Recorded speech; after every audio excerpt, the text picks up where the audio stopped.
Halo? Udah lemes belum? Belum.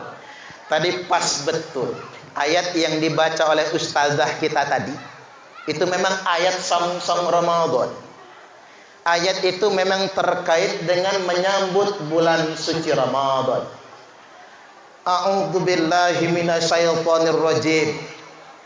Wasari'u ila magfiratin mir rabbikum wa jannatin arduha samawati wal ard uiddat lil muttaqin.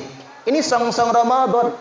Wasari'u, song-songlah, sambutlah, gembiralah, bersegeralah nyambut bulan suci Ramadan. Mengapa kita senang dengan Ramadan? Dikarenakan Nabi bersabda, man fariha bidukhuli Ramadan haramallahu jasadahu 'alan niran. Barang siapa yang bergembira menyambut masuknya bulan suci Ramadan, maka diharamkan jasadnya dari api neraka. Jadi ibu-ibu senang dik dengan Ramadan? Senang au? Ya senang dengan Ramadan, yang gembira dengan Ramadan, maka jaminannya haram masuk neraka alias masuk surga. Allahumma amin. Muncul pertanyaan, mengapa kita senang dengan Ramadan? Karena Ramadan itu ada ampunan. Banyak dosa kita, banyak kesalahan kita, semua akan diampuni oleh Allah. Bu, banyak nggak dosa kita ini? Banyak saja atau banyak banget? Banget. Ini kira-kira nih, ibu-ibu wah-wah, kira-kira banyak dosa ibu-ibu atau banyak dosa saya? Ini kira-kira. Kalau kira-kira Pak Bupati banyak dosa ibu-ibu lah kayaknya ya. Karena ibu-ibu ini ada hadisnya, Bu. Man kathura kalamuhu kathura dunubuhu. Barang siapa yang banyak ngomongnya, dialah yang paling banyak dosanya. Yang banyak ngomong siapa? Ibu-ibu apa saya kira-kira ya? Waduh Pak Bupati, ibu-ibu mau nunjuk saya takut kayaknya ya, dapat kualat. Makanya Bapak Ibu Ustadz tuh banyak dosanya. Dia harus mempertanggungjawabkan apa yang disampaikannya. Makanya yang namanya mubaligh, namanya Ustadz, ini amanah, ini beban, bukan kesombongan. Karena ada orang jadi mubaligh, jadi penceramah sombong, merasa paling hebat, isi ceramahnya provokatif, ngajak rakyat melawan pemerintah. Itu mah bukan ceramah, provokator namanya. Kita ini harus mawas diri, cuman penceramah, bukan ulama juga. Dia harus mempertanggungjawabkan apa yang disampaikan. Kadang-kadang belagu, cuman penceramah. Ketiban panitia nggak ngasih amplop, marah. Ini kira-kira sigap nggak buat saya dia? Kadang saya malu Bapak Ibu. Makanya Pak Bupati saya ditelepon orang, Ustaz, kalau ngundang Ustaz Parman sangunya berapa? Waduh, saya bukan munafik Pak. Dikasih duit mah demen kata saya. Demen banget saya. Cuman Bapak Ibu, alangkah malunya saya. Kadang-kadang saya bandingin sama orang-orang jauhlah yang ke kampung-kampung itu. Enggak ada yang ngasih ongkos sendiri Pak. Masjid jadi makmur, malu saya. Subhanallah. Nabi dulu ceramah nggak ada yang ngasih amplop. Cuman Pak Bupati jangan begini-begini Pak Bupati, kita tes keikhlasan Ustaz Suparman nantinya. Oh jangan ngetes Pak Bupati. Maksud saya begini, kalau kata orang Jawa, jadi penceramah kayak saya ini jangan gumede. Saya daripada nunjuk jidat orang, mending saya nunjuk jidat saya sendiri. Jangan gumede jadi penceramah itu. Saya pernah ditegur Bapak Ibu, dakwah yang sebenarnya bukan di mimbar. Dakwah yang sebenarnya bukan di panggung-panggung ceramah. Tapi dakwah yang sebenarnya ada di tengah-tengah masyarakat yang lemah. Iya juga Pak. Kalau cara dakwah di mimbar di Bandar Lampung Bu, ame khutbah Jumat, habis khutbah dapat amplop. Di Bandar Lampung itu Pak Bupati khutbah Jumat 500.000 khutbah. Nabi dulu nggak pernah diamplopin. Abu Bakar, Umar, Utsman, Ali radhiyallahu anhum nggak pernah diamplopin habis khutbah. Betul juga, agama dakwah sebenarnya bukan di mimbar. Dakwah yang sebenarnya begini, ada di tengah-tengah masyarakat yang lemah.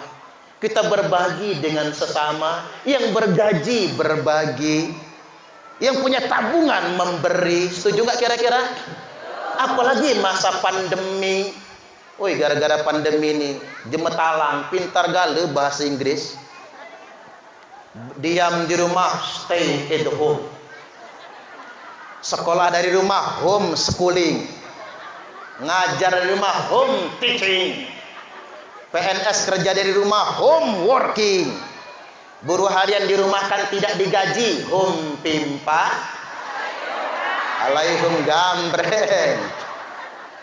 Nah, ini dakwah itu sebetulnya begitu. Makanya Bapak Ibu, saya di PD Bamusi Pak Bupati bagi-bagi sembako. Kita tunjukkan.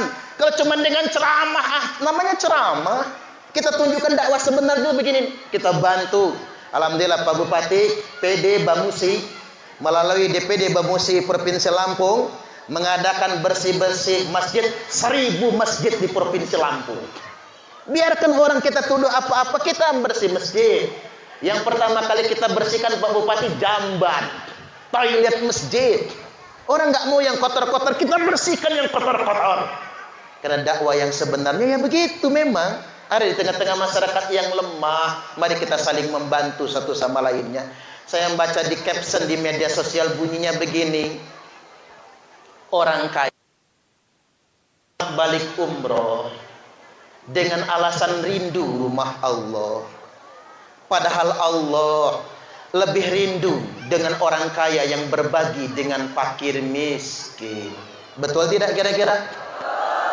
Maka dari itu, mari kita berbagi. Ini sentuhan yang sungguh luar biasa. Benar kalau kata Syekh Abdul Qadir Al-Jailani, sesuap nasi yang engkau masukkan ke dalam perut orang yang lapar lebih baik daripada membangun 1000 masjid jamiah.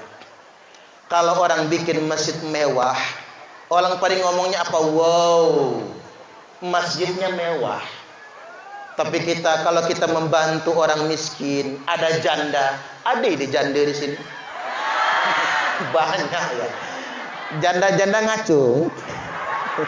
Banyak janda. Ada janda nggak kebeli beras. Pagi nggak sarapan, siang keroncongan, sore kelaparan, malam ngarep ada undangan kendurena. Ini yang ngundang juga nggak ada, misalnya mengutang ke warung, utang kemarin sudah bejibun. Nak minta ke tetangga, tetangga juga sudah keseringan diminta, nggak mau, ngempet rasa lapar. Tiba-tiba ada yang datang, bawa beras 5 kilo, duit cepek 100.000, luar biasa. Ngucap terima kasih dia. Nggak cukup cuman terima kasih, masuk kamar, sujud nangis sejadi-jadinya. Terima kasih ya Allah, engkau sudah utus orang dia yang dermawan untuk kami. Makanya kalau kata orang bijak, berbahagialah orang yang berbagi. Karena Allah mengijabah doa orang-orang yang lemah melalui uluran tangannya. Tak ulang lagi, berbahagialah orang yang berbagi. Dikarenakan Allah mengijabah doa-doa orang yang lemah melalui uluran tangannya. Cuman saya ingatkan Pak Bupati, bapak-bapak juga, kalau nolong janda jangan sendirian, ajak makcik juga. Karena kalau nolong janda sendirian itu bahaya Pak. Jangan Pak Bupati lah contohnya, takut beneran nantinya. Pak Edi sajalah ya. Kalau kita nolong janda sendirian, nggak bawa istri, bahaya. Bulan pertama datang, makasih Pak Edi. Pak Edi memang baik sama saya. Bulan depan datang lagi, Makasih Pak Edi. Cuman Pak Edi yang perhatian sama saya. Yang lain mah enggak. Enggak ada anggota dewan yang datang sama saya. Nah, mulai dibanding-bandingkan. Subhanallah. Bulan ketiga datang lagi. Apa kata janda ini tadi? Coba kalau saya punya suami kayak Pak Edi. Nah, kelar.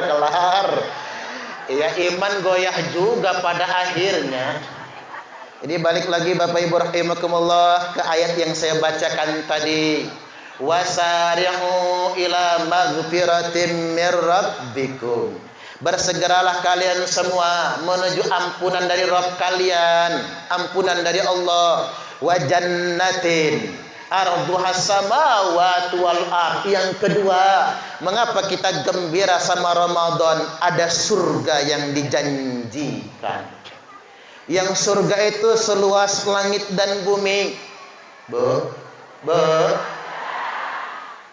Tidak usah takut nggak kebagian kapling di surga.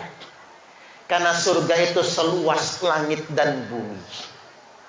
Dan di surga nanti nggak ada yang susah. Wa fakihatin katsiratin la maqtu'atin wala mamnu'ah. Di surga itu banyak sekali buah-buahan la maqtu'atin, tidak pernah putus.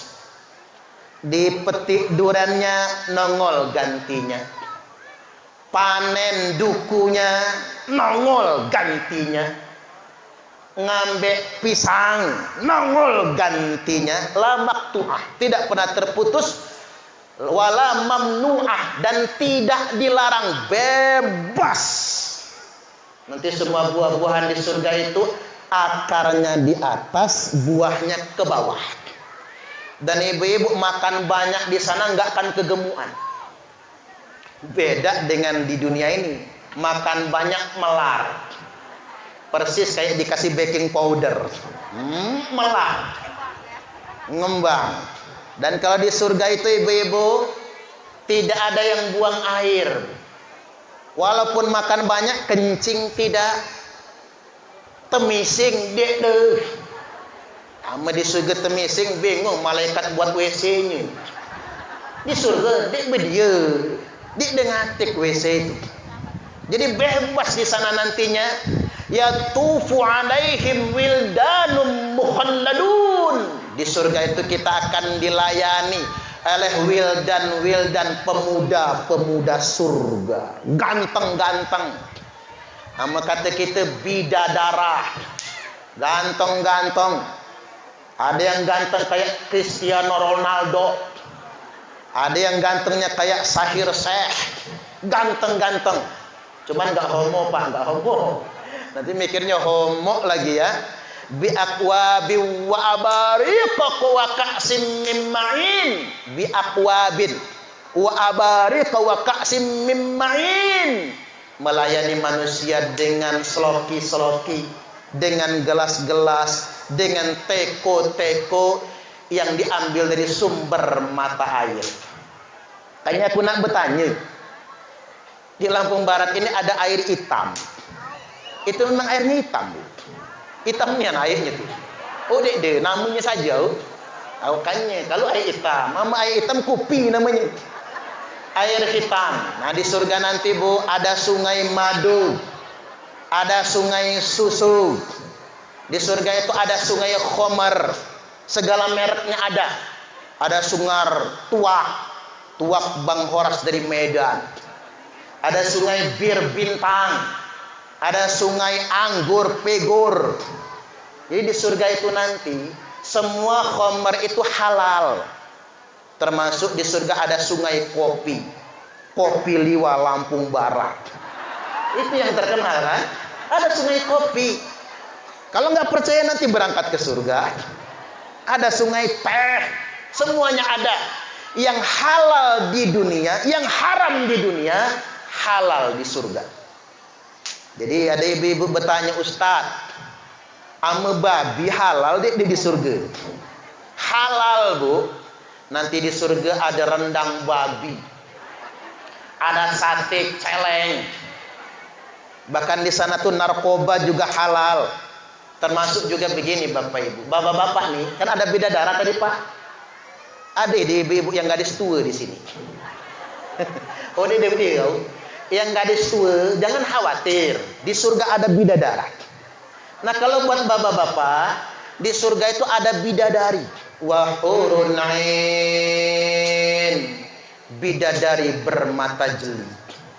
Satu bapak-bapak dikasih 70 bidadari. Bidadari ini enggak pernah janda, selalu perawan. Lihat muka bapak-bapak Bu. Caknya nak cepat mati kali caknya ya. Allahu Akbar. PED caknya. Balik lagi Bapak Ibu, wa jannatin arduha samawati wal ard. Surga yang luasnya surga itu seluas langit dan bumi. Uiddat lil muttaqin, sebagai tempat yang dijanjikan bagi orang-orang yang bertakwa. Apa ciri orang yang bertakwa? Alladzina yunfiquna fi sarra'i wadh-dharra, yang menginfakkan hartanya baik dalam keadaan lapang maupun dalam keadaan sempit. Ayat ini mengajarkan kepada kita tangan di atas lebih baik daripada tangan di bawah. Ya Pak ya. Karena begini Pak Bupati, orang Indonesia ini terlalu banyak tangan di bawah daripada tangan di atas. Bukan cuma orang Indonesia. Kalau kata Nabi begini, di akhir zaman itu kathirun su'aluhu wa qalilun mu'tuhu.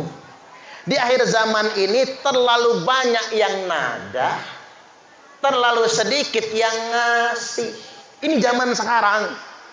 Kadang-kadang orang Indonesia ini yang kaya saja ngaku miskin, minta surat keterangan tidak mampu. Ada nggak sekarang? Udah, mana orangnya, nunjuk kalau berani. Pengen tahu mukanya kayak apa ya? Woi gayanya, kalau gaya mah nggak kalah.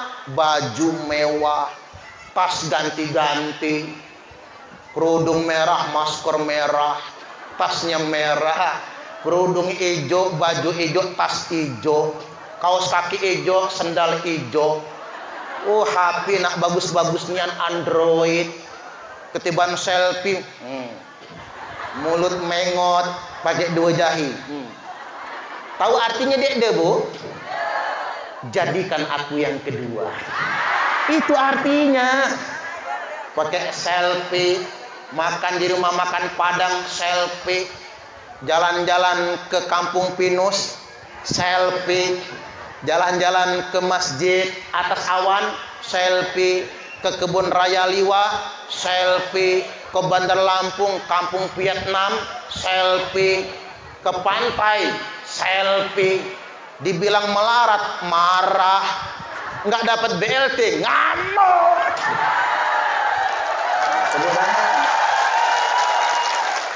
Malu-malukan. Kanya, aku nak ngajar ibu-ibu nih Bu, Pak Bupati. Biar ibu-ibu ini nggak minta terus. Aku mau ngasih tahu. Laku kata tadi Bu, saya ini bukan orang kaya, orang kampung, cuma kebun. Ama kata rumah, ama dihisareuna, lah lama dihisaru. Ini nak wasiat ibu saya. Ama dihi miskin, nak lah lama dihi miskin. Dia tumben jadi dia miskin. Dia heran. Tapi mental jangan miskin. Nah, itu mental jangan miskin. Orang kaya dapat PKH malu.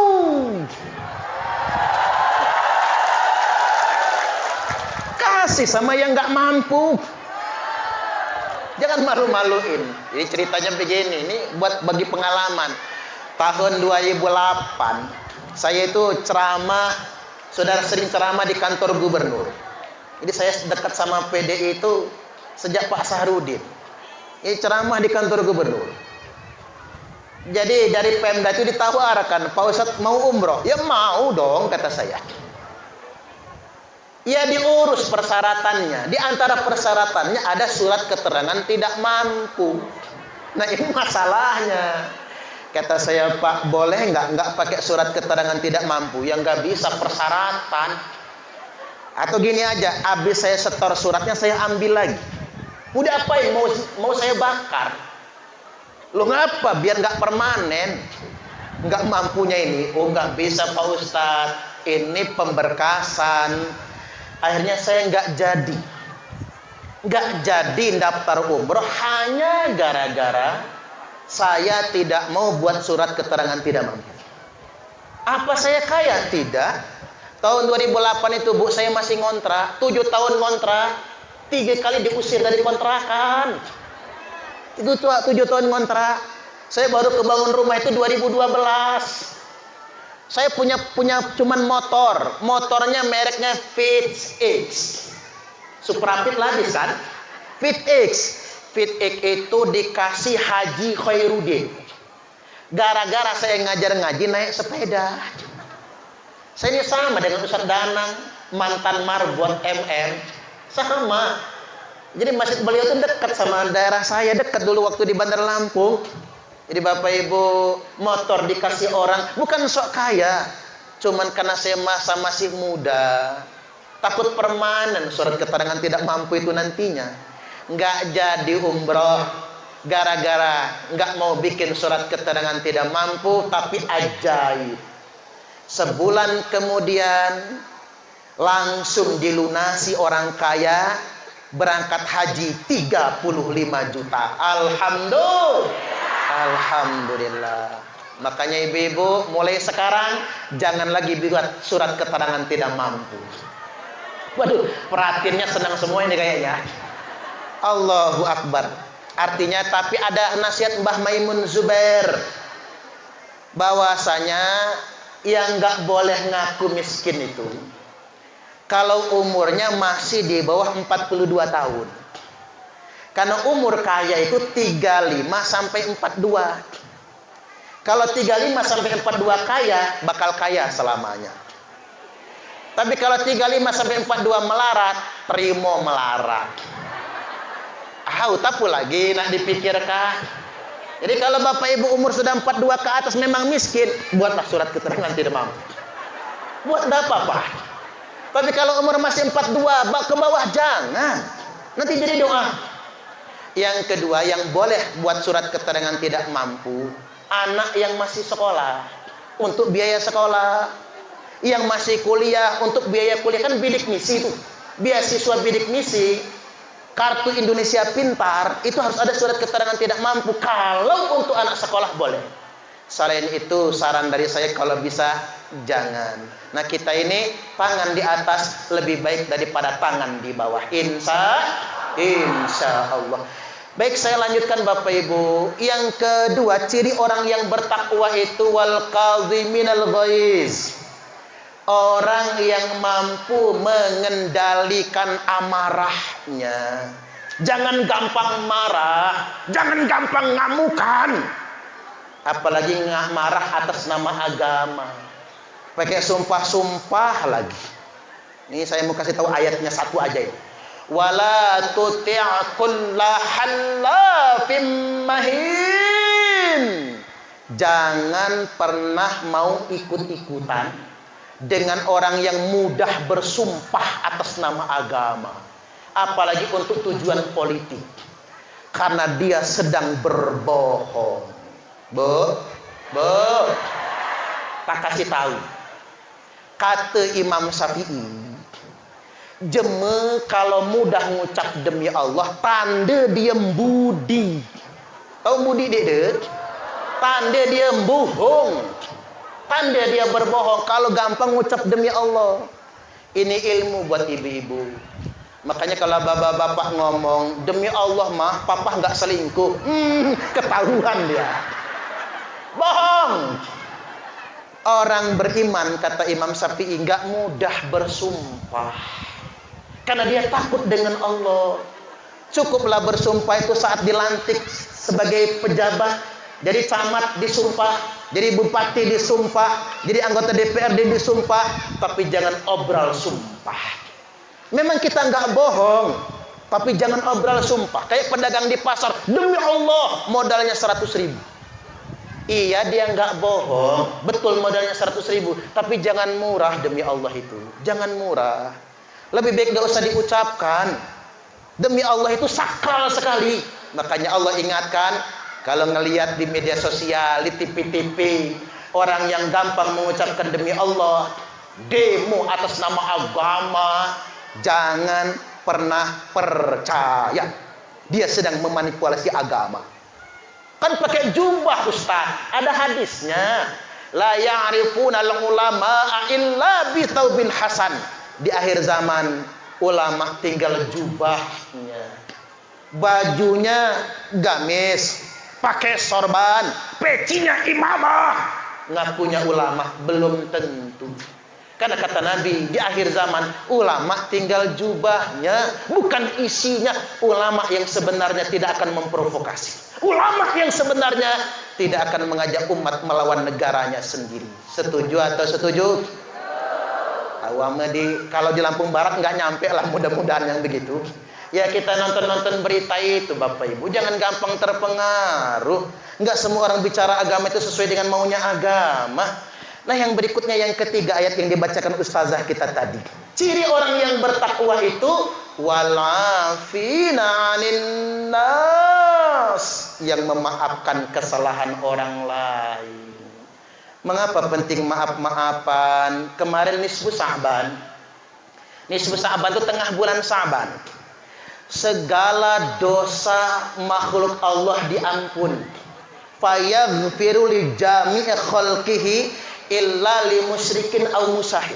Segala dosa diampuni kecuali dosa orang musyrik dan dosa orang yang bermusuhan. Allah nggak ampuni dosanya orang yang bermusuhan. Ini Ramadan, puasa tidak diterima, dosa tak diampuni orang yang masih bermusuhan.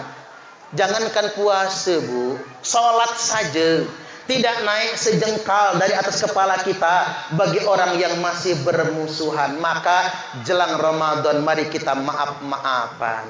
Saya kasih tahu caranya. Yang salah gentle minta maaf. Bu, pernah buat salah? Pernah. Gentle minta maaf. Datang ke rumahnya minta maaf. Kalau nggak datang ke rumahnya karena jauh, telepon. Telepon nggak diangkat, SMS, WA. Tapi jangan lebay. Ketika tangan tak mampu menjabat, kaki tak mampu melangkah, mata pun tak mampu menatap, lisan tak mampu berucap, stroke namanya. Jangan lebay, to the point saja. Katakan minta maaf. Nah ini kasih tahu rumusnya ibu-ibu. Kalau kita minta maaf itu tugasnya cuma minta maaf. Kalau yang bersangkutan yang dimintai nggak ngasih maaf, bukan lagi tanggung jawab kita. Kembalikan kepada Allah, jangan lebay. Datang ke rumahnya, dia banting pintu, ngunci dari dalam. Diajak salaman, tarik tangan. Ada yang mbak itu? Ada. Ajak salaman, tarik tangan. Disapa pura-pura budak. Disenyumin pura-pura nggak lihat. Papasan di jalan, minggir-minggir, melipir, masuk siring. Salah dia. Kalau ketemu yang kayak gitu, kita sudah minta maaf, dia kekeh nggak mau. Ngotot, ngetet, ngeyel, merengkel, bebal, bengal. Keras kepala, keras hati. Belajar dari pertanyaan. Kalau monyet turun dari pohon, yang duluan palanya atau ekornya? Monyet itu basik itu atau apa? Berok. Ame berok turun dari batang, yang duluan palanya apa ikoknya? Ikoknya apa palanya? Sekali lagi pertanyaan, kalau monyet turun dari pohon, yang duluan palanya atau ekornya? Tak ajarin cara jawabnya. Tak ajarin cara jawabnya. Kalau monyet turun dari pohon, yang duluan palanya atau ekornya? Jawaban yang benar EGP. Emang gue pikirin monyet kok dipikir? Setuju nggak kira-kira Bu? Mana ngotot nih ya? Dia ajak salaman, dia enggak. Kita datang ke rumahnya, dia bantingnya lawang tuh. Lawang orang Lampung gila ya. Lawang kata Jemaah Semende pintu. Dibantingnya lawang. Ingat kata Pak Ustadz, behok tuhun dari pohon. EGP emang gue pikirin. Monyet kok dipikir. Nah, enak enteng berpikirnya. Makanya ibu-ibu, ciri orang yang bertakwa itu adalah yang sedia membuka hatinya, melapangkan dadanya untuk memaafkan kesalahan orang lain. Insya Allah. Tapi ingat, itu yang di luar rumah. Yang nomor satu itu minta maaf dengan yang di dalam rumah. Setuju nggak kira-kira? Ya, walaupun bapak-bapaknya nggak banyak, saya kasih tahu sama bapak-bapak, kalau mau minta maaf, dahulukan minta maaf sama istri. Setuju nggak, Bu? Karena zaman sekarang banyak laki-laki yang menyakiti istrinya sendiri. Iya, Pak ya. Tepuk tangan, tepuk tangan. Kita keroyok bapak-bapak ini. Hidung belang, mata keranjang. Udah hidungnya belang, matanya keranjangan, bajingan tengik juga. Saking tengiknya nggak enak lagi dimakan. Mau dibuang saya, nggak dibuang menyakitkan. Oh ya Bapak Ibu, Pak, wanita Indonesia itu wanita paling hebat sedunia internasional. Paling hebat. Kalau di Inggris, di Eropa, di Amerika, perempuan disakiti, laki selingkuh juga. Itu di Eropa. Laki cewekan dia cowokan. Laki bawa cewek dia bawa cowok. Itu di Eropa, Amerika. Tapi hebat wanita Indonesia. Ini ada cerita nyata ini Pak Bupati. Ada bidan cantik. Udah bidan cantik PNS. Datang ke rumah, mukanya sembab, matanya sembab, nangis. Ada apa Bu bidan? Kata saya, Ustaz, suami saya selingkuh. Itu mah esu kali. Enggak Ustaz, ada buktinya. Dia lagi in the hoy sama ceweknya. Ada buktinya, ditunjukin ke saya. Wih benar, wajahnya wajah suaminya. Apa kata saya, Bu? Cerai sama suami. Woi, namanya laki-laki. Cerai sama suami. Ibu masih cantik. Dalam hati, kalau nggak ada yang tanggung jawab saya lah. Allahu Akbar. Namanya Ustadz. PNS bukan saya ini Pak Bupati. Enak. Cerai sama suami. Ibu PNS, kata saya begaji. Nggak gantung sama suami kan? Ibu PNS begaji. Anak dua-dua cukup. Laki perempuan. Nggak mau anak lagi ya nggak apa-apa. Ya udah dulu punya anak ini. Oh saya sok bertanggung jawab itu. Berdiri saya. Berdiri. Nangis, ntar Ustaz saya mau nangis dulu. Ya udah, puas-puasin nangis. Ibarat orang di caption di media sosial, kalau butuh bahu untuk bersandar, ada bahu untuk bersandar. Mulai setan, itu setan dong. Dia nangis begitu. Selesai dia puas nangis. Gimana Bu? Ibu siap-siap cerai sama suami, tak antar ke pengadilan. Apa kata dia, Ustaz? Saya tidak akan pernah bercerai dengan suami saya. Lu ngapa kata saya? Kasihan anak-anak Ustaz. Kalau saya bercerai saya nikah lagi, mereka punya bapak tiri, nanti punya ibu tiri. Biarkan saya yang sakit, biarkan saya yang terluka, biarkan saya yang hancur, tapi bukan anak-anak saya. Wih malu nih anak Bu.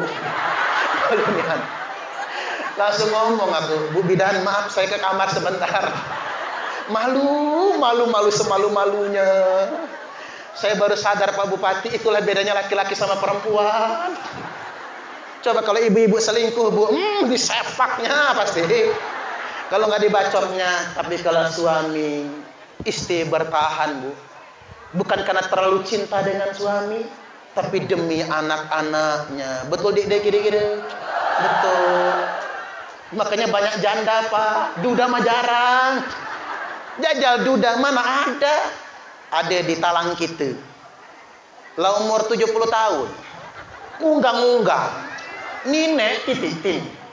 Bini ninggal umeh tadi. Istrinya ninggal duluan Bu. Belum nyampe 40 hari dikubur si kakek demam menggigil. Kan biasa demamnya orang dulu itu. Anak cucu ngujuk, Mbak nak pecel. Pecel bibi depan tuh. Enggak katanya. Bak nak sate padang? Enggak pula. Bak nak makan bakso? Enggak. Bak nak berbini lagi? Unggang. Itulah laki-laki, Pak. Coba kalau jajal istri ditinggal suami meninggal, bertahan. Makanya kalau kata jema dulu, kalau ayam mati jagonya, anak ayam anteng. Tapi kalau ayam mati bayi, mati induknya, kocar kacir anak ayam. Jagonya nyari. Saya tanya ibu ini enggak kawin lagi apa cinta suami? Bukan cinta, Ustaz. Bukan sayang juga, Bu. Suami sudah lama meninggal, dia betah menjanda. Jehenian aku. Kapok dapat yang kayak gitu lagi. Allahu Akbar. Makanya Pak, kalau istri menjanda bukan karena setia suami. Kapok dapat yang kayak gitu lagi. Allahu Akbar. Balik lagi, wanita Indonesia ini hebat. Makanya bapak-bapak kalau mau minta maaf nanti dulu sama tetangga, nanti dulu sama yang lain, minta maaf dulu sama bini. Mama, apa? Maaf, betul. Saya tadi habis dengar ceramah Pak Ustadz. Karena begini Pak, laki-laki yang terbaik itu kata Nabi yang paling baik akhlaknya sama istrinya. Hadisnya jelas, wa khiyarukum linisaihim khuluqa. Wanita yang paling, laki-laki yang paling baik adalah yang paling berakhlak dengan istrinya. Kalau bisa ya Pak, pas pagi-pagi bini dang betana, mama. Kalau jam sini tak boleh manggilin mama. Dia ngapu lah mama. Apa? Tumben manggil mama. Ada apa papa? Capek mama masak. Agak drama dikit gak apa-apa. Capek mama nyuci. Itu kan kewajiban papa mama. Tapi karena papa gak sempet, papa nyuruh mama. Mama taat sama papa. Papa doakan mama masuk surga. Pernah didoakan begitu, Bu? Boro-boro. Coba sekali-kali kita ajarin, nyenangkan istri. Mama, sini. Agak tegas kan, tuap puji semende, tegas. Mama, sini. Tuap papa. Duduk di sini. Tak apa, tumben. Rogoh kantong kanan, Pak. Ini masker ya. Rogoh kantong kanan. Saya ini tadi pengen pakai masker, nggak jadi. Ceramah pakai masker yang nggak enak, lama-lama bu jigong. Nanti saya keracunan juga saya sendiri. Merogoh kantong kanan, banting, jeleger, duit 15 juta. Tua apa? Tini papa. Mama, tini duit belanja. Kamu nak betana, ini duitnya. Bayar listrik, ini duitnya. Amu Pak Bupati bagi BLT tolak saja. Lah kaya kita nih. Bagi kah jema-jema dek mampu tuh. Kan bagus. Untuk beli listrik, untuk kulkas, uang pengajian 15 juta. Lebih gini papa. Kalau ada lebihnya ambil, enggak mama. Alhamdulillah. Senang nian istri. Nenteng ke kampung 15 juta. Nanti dulu mama. Tuh apa lagi papa? Belum selesai ini. Jangan gancang nian. Rogoh kantong kiri, banting 15 juta lagi. Duit apa lagi di sini, papa? Ini bonus buat mama. Subhanallah. 15 juta uang belanja, 15 juta bonus. Mau nggak, Bu? Ngimpi. Allahu Akbar. Ngimpi jerut langit. Allah. Tapi Pak, nggak salah. Ya kalau Pak Bupati bisalah ngasih lebih sama makcik ya. Tapi kalau ya bapak-bapak, kalau ada Pak, jangan pernah abaikan. Ini benar, ini ajaran agama. Suami itu bukan cuman ngasih nafkah buat istri. Tapi suami juga mesti menggaji istrinya. Mampu. Kalau nggak mampu ya jangan lah, Bu. Saya nggak tanggung jawab pulang dari sini monyong. Monyong semua. Ngapa kamu nih, kata suaminya. Kata Pak Ustadz, 30 juta Pak. Oh jangan Bu, sesuaikan dengan kemampuan. Artinya maksud saya, suami harus pandai terima kasih dengan istri. Betul tidak? Tepuk tangan, tepuk tangan. Yang tepuk tangan langsung ketua DPRD sini. Ingat Pak Edi, ingat betul ini. Harus terima kasih sama istri. Nggak ada yang bisa menggantikan perjuangannya. Jajal ngurusin anak bukan hal yang mudah. Bapak Ibu ngurusin anak itu luar biasa. Nggak ada yang bisa menggantikan. Subhanallah. Nah dibalik sekarang, istri juga mesti minta maaf dengan suami. Karena yang namanya perempuan Bu, paling gampang masuk surga, paling gampang masuk neraka. Ibu-ibu nih kalau pengen masuk surga taat suami. Tapi kalau pengen masuk neraka gampang Bu, melawanlah dengan suami. Suami lagi tidur Bu, sepak palanya. Gratis masuk nerakanya. Nggak usah bayar masuk nerakanya, melawan. Kalau kita cipak kepalanya, cepak, bangun dia kan, itu apa? Dia disengaja aku nih, dia disengaja nih ya. Maafin aku. Padahal memang diancang-ancang ya Bu. Anggap aja bola palanya. Nah itu gratis masuk neraka, gratis. Karena perempuan itu, walaupun jilbabnya nyengser di tanah, kemana-mana pengajian, naik haji 10 tahun sekali, khatam Quran seminggu sekali, tahajud tiap malam, umroh seminggu 5 kali. Wih, di Mekah, rumahnya di Mekah. 5 kali seminggu umroh dia, saking rajinnya. Tapi penyakit cuma sutek saja. Kerhiji penyakitnya cuma satu, ngalawan sama majikan. Apa majikan ya? Ngelawan kalaki ya. Ngelawan sama suami, pasti masuk neraka. Jajal kalau nggak percaya. Saya tanya ibu-ibu, kewajiban istri kepada suami ada berapa? Pantesan perempuan masuk neraka semua. Nggak ngerti kewajiban. Ada berapa? Ada yang jawab tadi benar ya? Taat, patuh terus. Saya nanya, masak nasi kewajiban siapa? Suami. Oh, udah pintar. Udah dapat ceramahnya kan suami. Nyuci baju kewajiban suami, masak kewajiban siapa? Suami. Ngurusin anak kewajiban siapa? Suami. Nyari duit kewajiban siapa? Suami. Menyekolahkan anak? Suami. Anak kencing berak di celana, yang nyebutin kewajiban siapa? Suami. Saya ceramah di kota Menggala Bu. Ibu-ibu di Menggala berdiri semua, ngangkat jempol tangannya, bagus Pak Ustaz. Baru kali ini Ustaz ngebelain kaum perempuan. Kewajiban istri kepada suami itu cuman ada satu tok, yakni taat perintah suami. Makanya Bu, kalau disuruh suami masak, ya masak. Kalau disuruh suami nyuci, nyuci. Kalau diajak masuk kamar, masuk. Kata ibu-ibu di Menggala, gegoh gawah bos. Semenggikinah sama saja, surat sarwa keneh cenah. Sami mawon, memang prakteknya sama, tapi niat yang berbeda. Makanya ibu-ibu, kalau ibu-ibu taat suami, ibu-ibu masuk surga semua. Sudah taat ya Bu, rajin berbakti, ibu-ibu ini nyucup tangan suami, nyucup ya Bu, cium tangan suami, sama pahalanya seperti 70 kali cium Hajar Aswad. Apalagi lakinya hitam Bu, persis kayak pantat wajan itu, persis Hajar Aswad.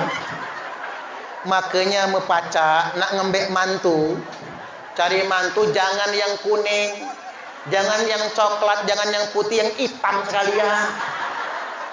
Nah caranya ya Bu, cium tangan suami itu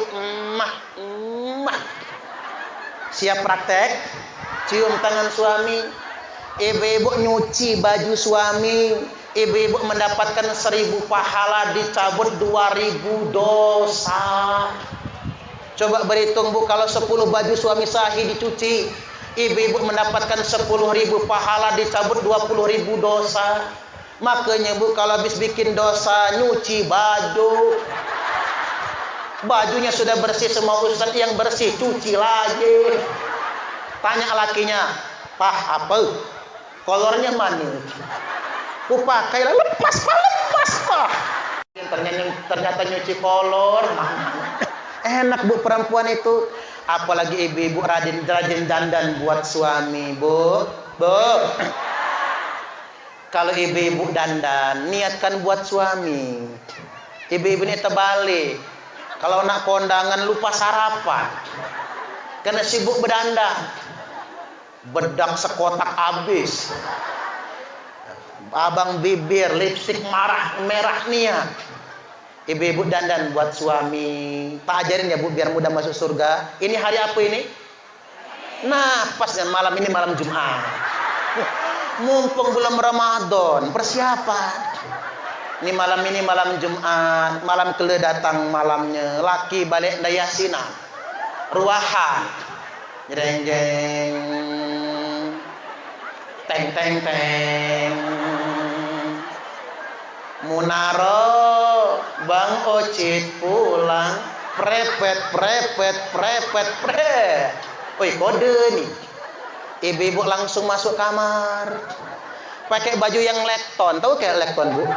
Singkele keton. Hanya sama bulu ketiak belum dicukur. Jangan ketombean. Dek mak baunya tuh pakai lekton. Dek apa-apa kalau dalam kamar bagus. Pakai rok mini. Suami masuk kamar. Ini pelajaran agama ini. Kaki kanan sejajar dengan badan. Mbak ini. Cari ini. Kaki kiri maju ke depan. Nunggu. Nah. Gitu.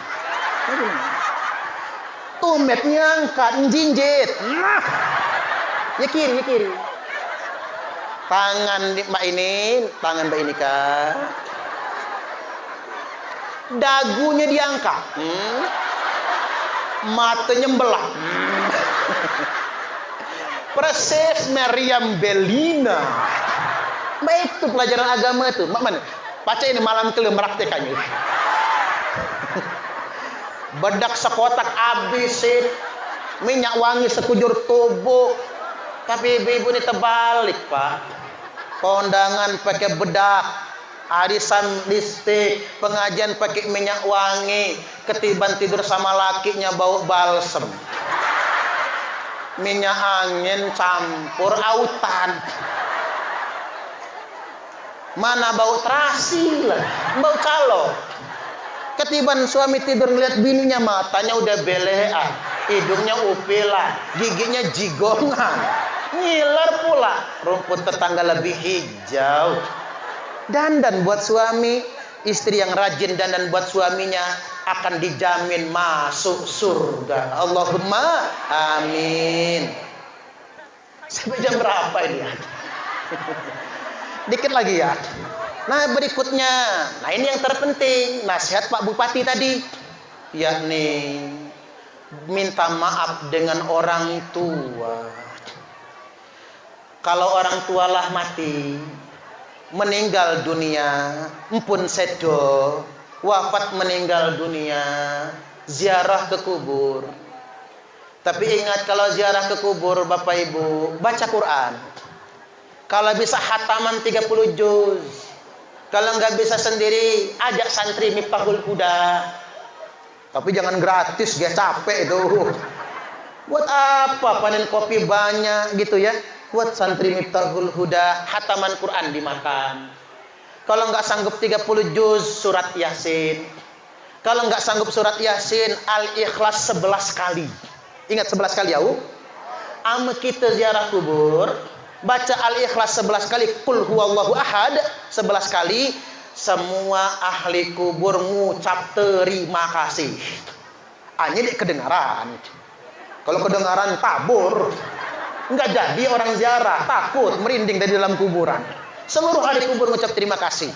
Kalaupun Al-Ikhlas masih kepanjangan yang 11 ayat, pakai 11 kali, Al-Fatihah jadilah.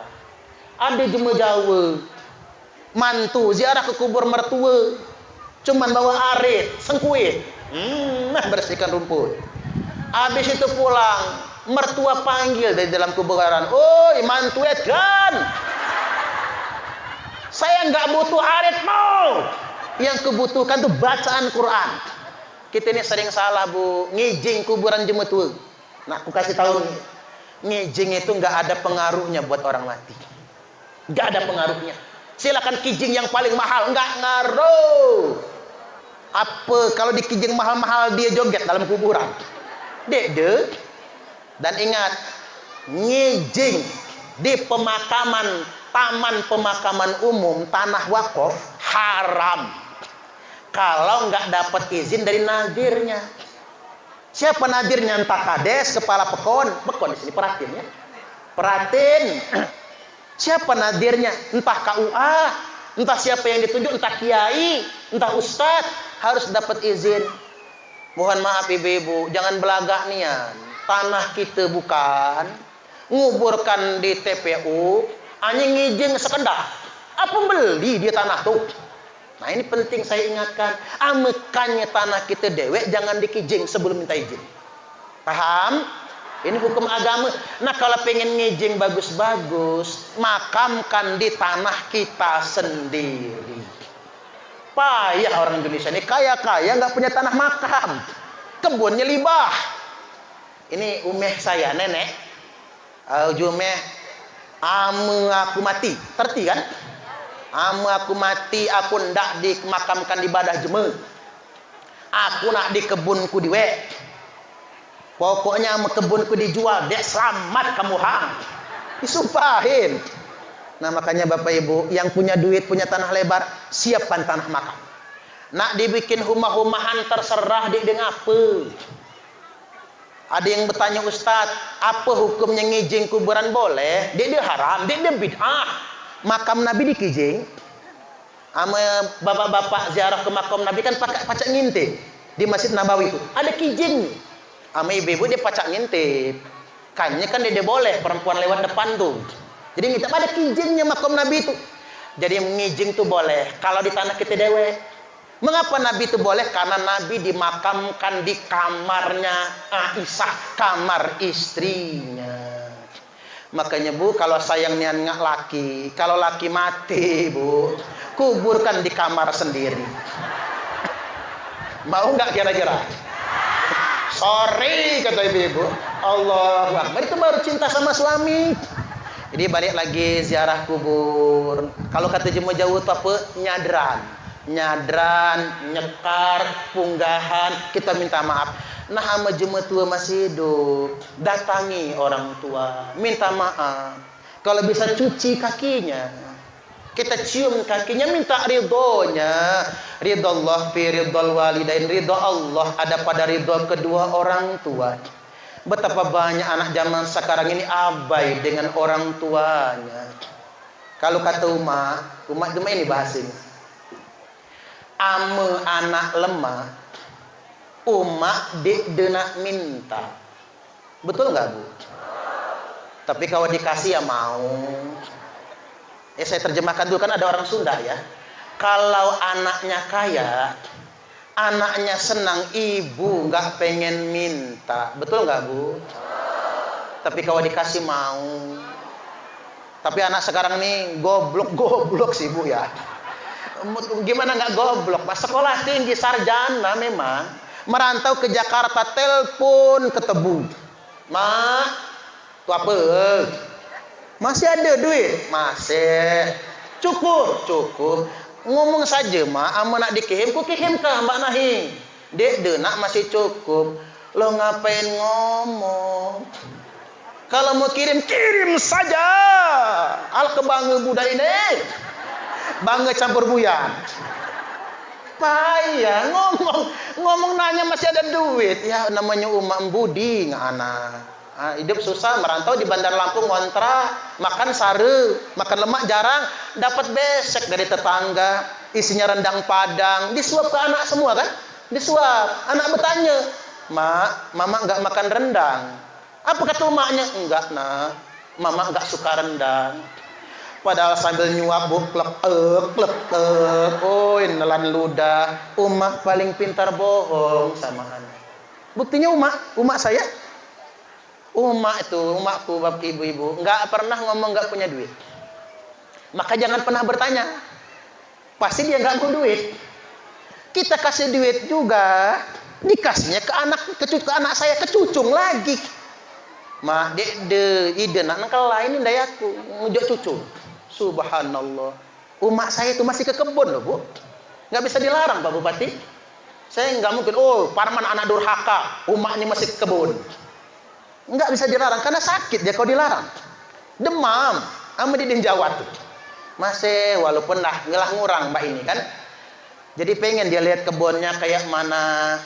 Anak lemah, umak dek dia nak minta. Tapi sebaliknya kata umak, anak sare, umak nangis siang malam. Kalau anak susah siang malam, ibu menangis. Ini kejadian, Bu. Saya 7 tahun ngontrak, Pak. Pernah nggak punya beras. Nggak punya beras. Kakak nelpon. Umak nak ke Karang. Kan orang sini nyebutnya sana Karang semua, Pak. Umak nak ke Karang, susul di Raja Basah. Tahu? Susul di Raja Basah. Tapi beras nggak punya, ngutang ke warung beras sekarung yang selawe kilo. Sesak. Pak, kata saya, ini kalau saya punya duit, saya bayar selawe kilo. Tapi kalau saya nggak punya duit, ini utuh berasnya. Saya pulangin lagi. Yang dimasak yang dalam ember, disumputkan. Karena umak nggak mungkin lama. Biar umak begitu masuk, lihat beras 1 karung. Woi, banyak beras anak nih. Begitu umak masuk, dilihatnya beras. Kita taruh paling depan, Bu. Biar dia tahu anaknya nggak lapar, padahal ngutang. Umak balik ke talang, balikin lagi beras ke toko. Makanya tahun 2011 akhir saya nempatin rumah sendiri. Umak sujud syukur di dalam rumah, Pak. Nangis. Ngapa umak nangis? Sareng anak. 7 tahun ngontrak, 3 kali diusir dari kontrakan. Loh, umak tahu dari mana? Ngan dia cerita, umak tahu segalanya. Ngan minjam bahasa lawi kilu kan. Ngan balikkan lagi ke warung. Umak tahu dari mana? Umak tahu segalanya Cuman umak dulu nak bantu umak dek ngerti kemampuan. Janda sare. Subhanallah. 2012 awal saya naik haji. Anteng aja naik haji itu, Bu ya. Begitu sampai di sana pas tawaf ada ibu-ibu mirip betul ibu saya, umak tuh. Teng sadar Pak Bupati. Hoi, aku yang naik haji. Kanya umak yang sare, umak yang susah, umak yang berjuang. Kok saya lupa? Saking senangnya naik haji Pak Bupati, kok saya lupa ya? Subhanallah. Makanya kata ketua kelontar, Ustaz, khutbah Arafah. Enggak tahan saya, kata saya. Saya dosa dengan ibu saya. Ya, karena saya diongkosin orang kan, Bu. Saya dosa sama ibu saya. Kok enggak saya bawa berangkat dia? Kata ketua kelontar, telepon dulu lah umahnya itu. Minta maaf. Saya telepon ibu saya. Oi nak, kata umak, dek ngapa itu rezekingan? Subhanallah. Itulah seorang ibu. Makanya aku bertekad, mak kamu berangkat pula. Sampai berangkat 2018 Mahi, Bapak Ibu. Subhanallah. Artinya kadang-kadang aku ustaz ini, Pak. Ustaz saya sempat lupa bagaimana membalas jasa orang tua. Kadang-kadang kita begitu. Dikit lagi ya. Tanggung. Pasnya 11:30 saja. Jadi begini. Ini uangku dewe. Ini masih keluarga Pak Bupati. Orang kaya. Jadi nangis aku jadinya. Orang kaya. Tinggal di Palembang. Janda ini. Anaknya di Lampung semua. Anaknya pegawai semua. Karena di sana tinggal sendiri walaupun sugih kaya ya Bu. Nggak enak di Palembang itu. Uak sudah ninggal, uak jantan, uak yang laki. Dia berangkatlah ke Lampung. Pengen ikut anak. Sampailah di Kutubumi. Kota Bumi. Di rumah anak betina. Kalau jemaah semenda kan lemak. Betina tua tunggu tubang out. Ini dek jemaah ugan. Tunggu tubang anak jantan. Baru masuk garasi, Pak, mobil Umak tadi ini. Ndak aku, Mak. Kamu halam ikut aku. Aku anak betina. Jangan ikut saya. Saya anak perempuan. Kata Uwa, oi, siapa nak ikut kamu? Nak ikut ngahan. Aku ini bahaya saja. Padahal pengen lah Bu diurus anak kan. Akhirnya nggak jadi, Pak. Nggak jadi. Nggak jadi nginap. Ke Bandar Lampung. Ikut anak laki yang PNS. Disambut, datang malam. Cuman barang belum diturunkan di mobil. Kan dia bawa supir sama keponakan. Pas sarapan pagi, Mak, aku nak berangkat kantor. Kata anak, Mak, cuman mengingatkan saja. Umak nak di sini sampai kapan terserah. Cuman dia tahu, Mak, nak ikut kami. Nah, nggak bisa kalau ikut kami. Aku PNS pegawai. Anak kamu kan orang-orang kalau ngomong mantu tuh anak kamu kan? Anak kamu PNS pegawai. Cucung kamu pul sekolah gale. Kata Wak tadi, siapa nak ikut kamu hanggo? Aku ini bahaya saja. Nggak jadi, Pak. Siapa yang mau ikut kamu orang? Saya cuma pengen bahaya tapi main ya. Cuma ngerayau saja aku nih. Padahal pengen lah, Pak, dipersilahkan. Balik. Hari itu juga balik. Anaknya masih di kantor. Mantu masih di kantor. Cucung masih sekolah. Balik. Kata Umak, ketua tadi, gak ponakan, kamu ya, ponakan, saksi. Kamu supir, saksi. Demi Allah, demi Rasulullah, demi langit dan bumi. Aku mati, jangan kundang, jangan bawa tempat anakku. Bawalah aku ke Talang. Ama jemetalang nak ngurusi kubur kan, ama dia ndak campakkan. Tapi dia keselamat kamu kan, aman bawa aku ke tempat anakku. 5 anaknya, Bu. 2 laki, 3 perempuan. Pas Bandar Jaya, kan masih macet, belum ada tol dulu. Bandar Jaya macet, nyet, meninggal dunia. Inna lillahi wa inna ilaihi rajiun. Meninggal, Pak. Di jalan macet Bandar Jaya, bawa ke Talang. Oi, anaknya Bapak Ibu 5 kakak tadi datang ke Talang, turun dari mobil, jeblak, pingsan. Ada yang jedut-jedutkan pala ke dinding. Ma, aku sayang nian dengan kamu, Ma. Kataku, rupanya ini rahasia terbuka. Ame jemetua mate. Kalau orang tua mati, anak nangis jungkir balik kayak orang gila. Bukan karena sayang dengan orang tua, tapi nyesal mengapa tidak berbakti dengan orang tua. Mumpung giade, berbaktilah dengan orang tua itu. Ingat cerita Alqamah. Alqamah nak mati-mati, tapi nggak mati. Ditalkin Nabi sekali nggak nyaut, 2 kali nggak nyaut, 3 kali nggak nyaut. Kata Nabi, mana bininya? Datang bininya, ada apa ya Rasul? Apa dosa suamimu tapi nggak mati-mati, kata Nabi. Kata istrinya, nggak tahu ya Rasul. Suami saya ini kalau sholat ke masjid paling rajin, tahajud tiap malam, rajin puasa Senin Kemis, rajin berangkat jihad fisabilillah.